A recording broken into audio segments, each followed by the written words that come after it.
In 30 minutes, a 12-year-old janitor's daughter would save a $100 million company, and the CEO didn't even know her name.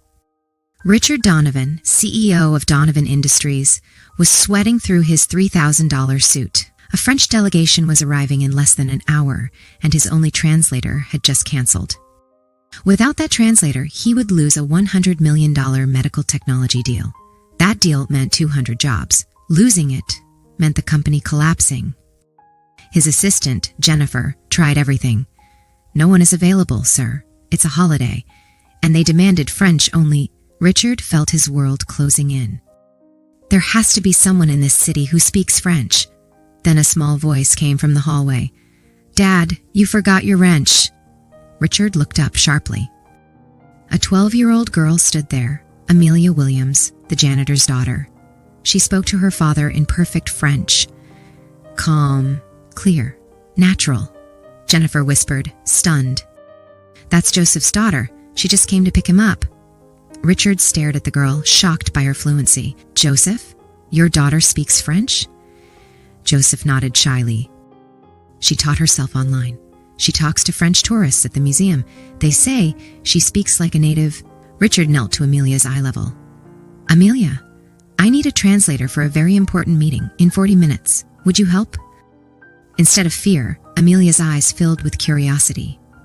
"What kind of meeting?" "A $100 million contract. If we lose it, the company won't survive." She nodded slowly. "I can do it." Joseph panicked. "Sir, she's just a child." Amelia touched his arm gently. "Papa, let me show you what I can do." Jennifer approached Richard urgently. "The French are arriving in 35 minutes, and reporters are downstairs. If this fails, it'll be public." Richard felt sick. Trusting a 12-year-old with the future of the company? Insane, but he had no choice. Amelia.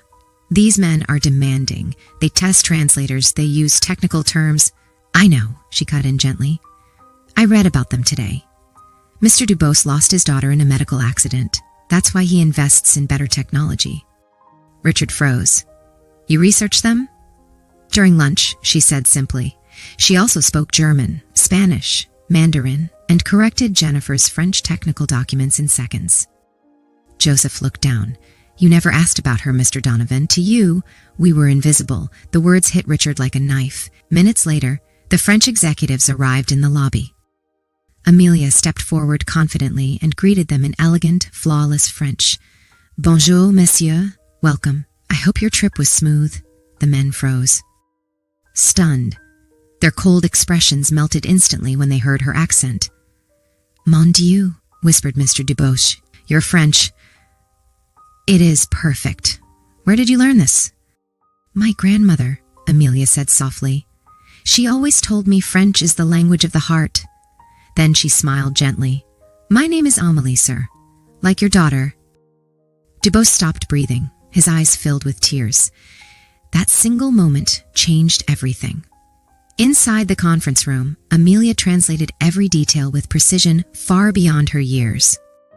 She didn't just translate, she understood. She explained. She carried emotion in her voice that adults never could. When Dubose asked a question about preventing medical mistakes, Amelia's voice softened. He wants to know if this technology can save other children, the way it couldn't save his daughter. Richard finally spoke with courage. "Our technology exists to prevent tragedies like yours. No parent should suffer what you did." Amelia added gently, "And every child this technology saves. We'll keep your daughter's memory alive." Dubose broke down in tears.